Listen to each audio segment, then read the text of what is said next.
Ok, pessoal, vamos fazer a revisão do nosso conteúdo de filosofia. Lembrando que é filosofia antiga, grega, clássica. Ok? Tiro o nariz daqui porque eu estou fazendo a revisão das questões mesmo que vão cair na avaliação. Primeiro elemento que vocês têm que deixar bem claro no pensamento é onde surge a filosofia. Então, há um limite entre o que era um pensamento comum, o que era um pensamento mítico, para a partir deste momento surgir o pensamento filosófico. Então, existe um limite, sim, onde, em certo momento específico, na Grécia Antiga, nas cidades gregas, começou a se pensar de uma forma diferente. Esse diferente é o que eles vão chamar de arqué. Por que arqué? Porque é um princípio. A psicologia utiliza esse termo arquétipo, que são o quê? Os princípios emocionais que cada um tem. Então, os princípios são a forma que a gente pensa, a lógica de pensamento, a verdade que está nas coisas e que nós precisamos descobrir. Então, esse é esse princípio, tá? E ele não está no mito, não está no religioso. Esse arqué, esse princípio filosófico, ele vai exigir o quê? Um princípio teórico, com um fundamento de todas as coisas, ou seja, como todas as coisas funcionam. Ou seja, ele quer explicar o que nós conhecemos. Então esse é o chamado arqué, tá? Ou seja, o princípio. Daí é que surge a filosofia. Nós temos já um dos primeiros pré-socráticos, alguns filósofos que ainda vêm antes de Sócrates, por isso são chamados de pré-socráticos, entre os quais o Heráclito. Qual que é o princípio do Heráclito? Lembrando que Heráclito é da cidade de Éfeso, tá? Não ficava na Grécia, mas era uma cidade de cultura grega também, porque fazia comércio com a Grécia. E ele tem um princípio. Qual que é esse princípio? De que todas as coisas sempre evoluem, sempre se movimentam, nada está parado, tudo tem um movimento. Então a semente dentro dela, a partir do momento que ela começa a brotar, ela tem movimento. Já dentro dela, antes de brotar, ela já tem esse movimento possível de se tornar uma árvore. Então, o que é essa questão do Heráclito? Todas as coisas têm movimento. Por isso que ele também diz, do seu Iago, por favor, que já está aparecendo aqui na gravação, tá? Que nunca nos banhamos duas vezes no mesmo rio. Por que que a gente não se banha duas vezes no mesmo rio? A água corre. Nós vamos ser outros, a água já vai ser outra. Então, nunca é o mesmo banho, nunca será o mesmo banho, mesmo que sendo no mesmo rio. Então, todas as coisas têm movimento. Tá? Outro autor que nós vimos foi o Parmênides, tá? E aí que o Parmênides vai dizer que a questão de que existe um conceito de identidade, ou seja, o ser humano é único. É aquilo que a gente diz, uma coisa é uma coisa, outra coisa é outra coisa. E de acordo com que cada um tenha seu único, só existe um Alfredo, só existe um você, só existe um outro, só existe um pai, só existe uma mãe e assim por diante. Ou seja, todos os conceitos da natureza são únicos. Ou seja, nós identificamos isso pelas suas características. Mesmo irmãos gêmeos são únicos. Tá? Um é um, outro é outro. Outra característica também é que o ser é imutável. Nós temos, por exemplo, um conceito de caneta. O que é caneta? Caneta é aquilo que escreve e tem tinta. Ah, mas tem uma coisa que escreve e não tem tinta. É o quê? Ah, então deve ser um lápis. Então a gente identifica o que é caneta, o que é lápis, pelas características. Talvez a gente nunca tenha visto uma caneta desta cor, ou desse tamanho, ou com essa empunhadura, com essas características. Porém, a questão é que nós vamos reconhecer que é uma caneta de acordo com essas características. Tá? Então ele é imutável. O ser também é infinito. Infinito a gente diz para as coisas que não têm fim. Tá? Ou seja, ele não muda, permanece o mesmo. O conceito de caneta sempre será o mesmo. Cuidado, porque isso até contrapõe a princípio, a ideia do que nós vimos antes na questão do Heráclito. Aqui nós estamos falando já de Parmênides. Tá? E o ser é imóvel, tá? No sentido de que, a partir de que há uma caracterização, esse imóvel ele não muda, ele permanece o mesmo. Ok? Então são essas 4 características em Parmênides que a gente tem que saber, digamos assim, identificar. Outros filósofos que surgem contemporâneos, ou seja, ao mesmo tempo, um pouco diferente ou com outras ideias, são chamados os sofistas. Quem que são os sofistas? Era um grupo de filósofos que recebia, tá, para ser assessor dos reis, que davam aulas para as pessoas que eram mais ricas, e eles recebiam um salário por esse ensino. E aí eles vão identificar algumas coisas, como por exemplo, o Logos. O que é o Logos? É a lógica. O que é esse Logos, essa lógica? É a capacidade que a gente tem de perceber as coisas. Tá? Ou seja, ela tem um sistema e nós percebemos esse sistema. Então esse é o Logos. E esse Logos não é divino. Esse Logos é a capacidade que nós temos de entender o mundo. Tá? Então o conhecimento é possível. Nós podemos conhecer as coisas, o ser humano. Tá? Então daí que alguns vão falar que o ser humano é a medida de todas as coisas. De acordo com a nossa capacidade de conhecer, nós vamos conhecer as coisas para nós. Tá?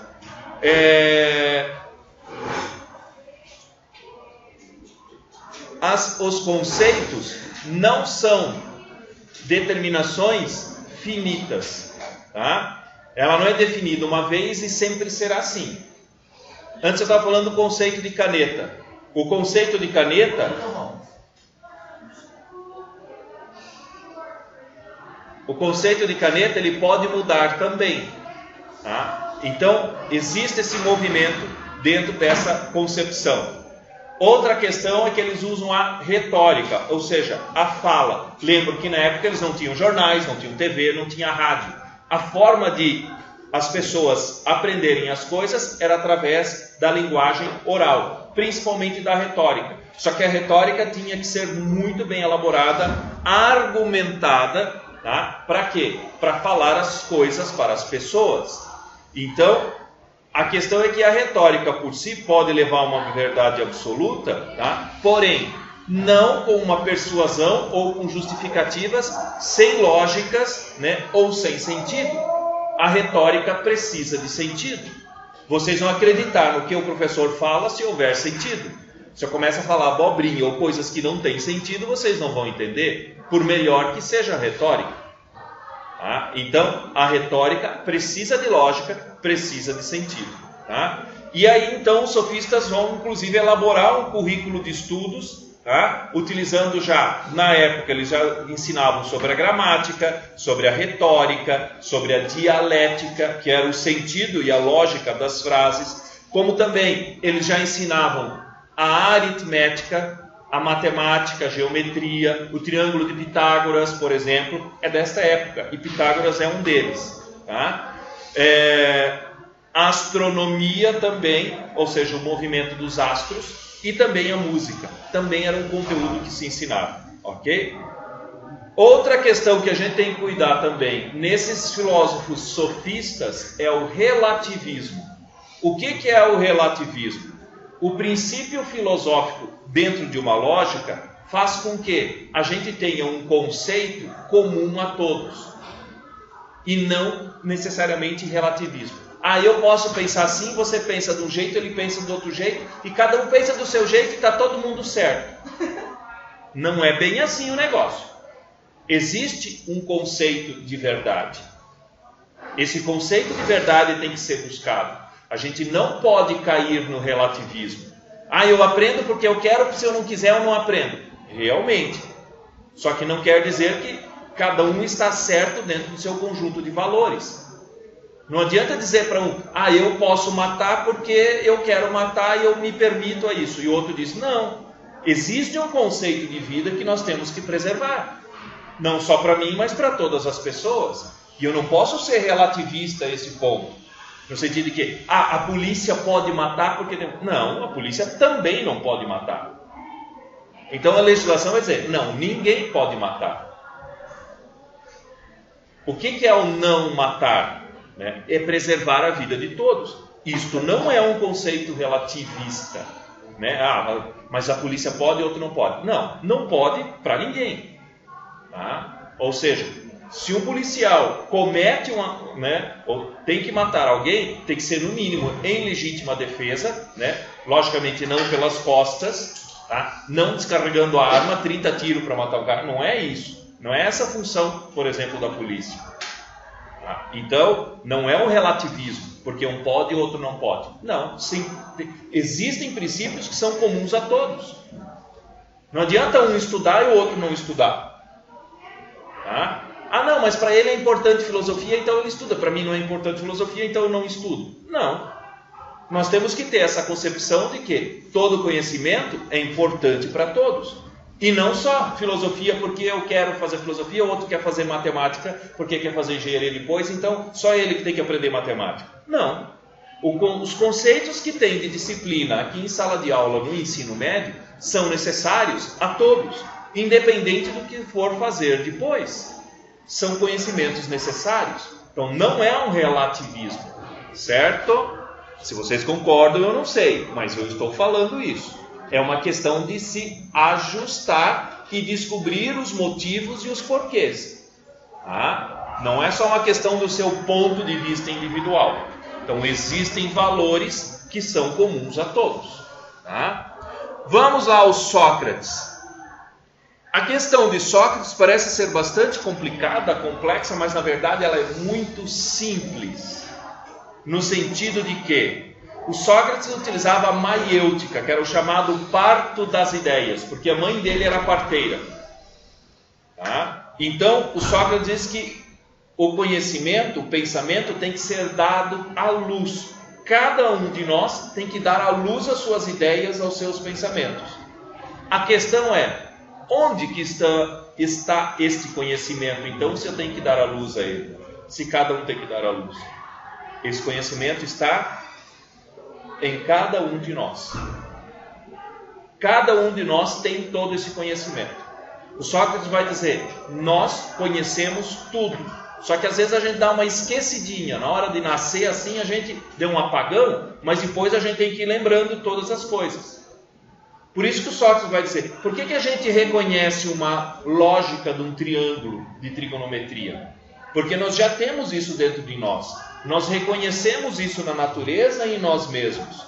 Então o conhecimento não está solto por aí. Não está ali, não está no Google, não está na Wikipédia. Não. Primeiro lugar onde se localiza o conhecimento é em nós mesmos. Se está lá no mural, se está no Google, se está na Wikipédia, é alguém que pensou e pôs lá. Então lá é um reflexo do conhecimento que surge onde? Aqui, em nós mesmos. Tá? Então deixar bem claro isso em Sócrates. Tá? Então onde se encontra o conhecimento? Dentro de nós mesmos. Não é passeando por aí. Então cada um de nós tem um conhecimento. E o Platão, o último que nós vimos, no seu trecho mais clássico que tem, que é a alegoria da caverna de Platão. Tá? O que é a alegoria de caverna? São 3 momentos da caverna de Platão. Vocês lembram que nós desenhamos aqui no quadro, tá? Espero que vocês tenham desenhado no caderno. Tem que saber desenhar e fazer esse referencial do desenho da caverna, sendo que são 3 momentos. Primeiro momento, tá? É a questão do mundo dos sentidos, ou seja, nós enxergamos sombras. Não enxergamos o conhecimento diretamente, mas reflexos das coisas. Tá? Por que isso? É um pensamento dualista. Dualista quer dizer que existe o mundo das coisas fora e eu tenho um reflexo dessas coisas de fora em mim. Tá? Segundo elemento é a atitude de sair lá do fundo da caverna, né? De parar de olhar as sombras e olhar as coisas pelo aspecto da luz. Descobrir que tem alguém que manipula esse conhecimento, os objetos que fazem sombra no fundo da caverna, até chegar ao sol. O sol é o sumo bem, é todo bem. ou toda verdade, ou todo conhecimento, ou, como nós vamos ver depois, a figura até mesmo comparando a Deus. Tá? Ou seja, o Sócrates já tem essa referência. E o terceiro momento da caverna do Platão. Opa! É o momento ético. O que é o ético? Lembrei que tem gente lá dentro da caverna, então eu vou voltar lá para a caverna para avisar para eles que eles estão enxergando sombra e não a verdadeira luz que está aqui fora. Então ele volta lá para a caverna e começa a dizer: ó, pessoal, o negócio é o seguinte, lá fora que está a luz, vocês aqui estão enxergando sombras. E aí o que as pessoas vão responder? Você está louco, está doido varrido, não está vendo aqui que essas sombras aqui no fundo da caverna, nós somos especialistas em sombra e nós conhecemos tudo sobre sombra, todo mundo aqui é muito conhecedor de sombra, você é maluco. E vão e matam o cara porque o cara está querendo tirá-los, né, digamos assim, dos seus estados de conforto. Nós temos uma resistência de sair do nosso estado de conforto. Nós nos acostumamos às coisas, mesmo que sejam sombras no fundo da caverna, e achamos que isso é verdade absoluta, né? Ou seja, se o Platão vivesse hoje, né, e eu digo isso para vocês também, que se o Platão vivesse hoje, ele ia dizer o seguinte: parece que tudo que aparece no celular é mais real do que as coisas que alguém fala cara a cara, tete a tete, vis a vis com vocês ou conosco. Nós acreditamos mais num conceito de Wikipédia ou do Google do que alguém que testemunhou um fato ou alguma coisa, tá? Então, esta que é a questão, digamos assim, da caverna do Platão. Lembrando, são 3 momentos. Primeiro momento, nós não enxergamos o conhecimento absoluto, nós enxergamos sombra. Segundo, nós temos que ter uma atitude moral para sair do nosso estado de conforto e descobrir qual que é a verdade. Até descobrir o sol, que é a verdade absoluta, verdade plena. E terceiro, aí é o compromisso ético, voltar para a caverna, né? Porque eu lembrei que tem gente lá embaixo que está vivendo nas sombras, na escuridão, num mundo de imagens, né? Para rebuscá-los de lá, ok? Então nessa última, eles vão matar você que agora que sabe onde é que está a luz. Por quê? Porque eles também não querem sair daquele esquema, daquele estado de conforto, ok? Obrigado, pessoal, então, bom estudo para vocês. Eu não sei como é que vai ficar o horário, mas pode ter certeza, tá? Ou quarta, ou sexta, ou na próxima segunda, dependendo aí nós vamos fazer a avaliação, certo? Obrigado, então. Ah, só um detalhe, o bocejo sai aqui também, tá?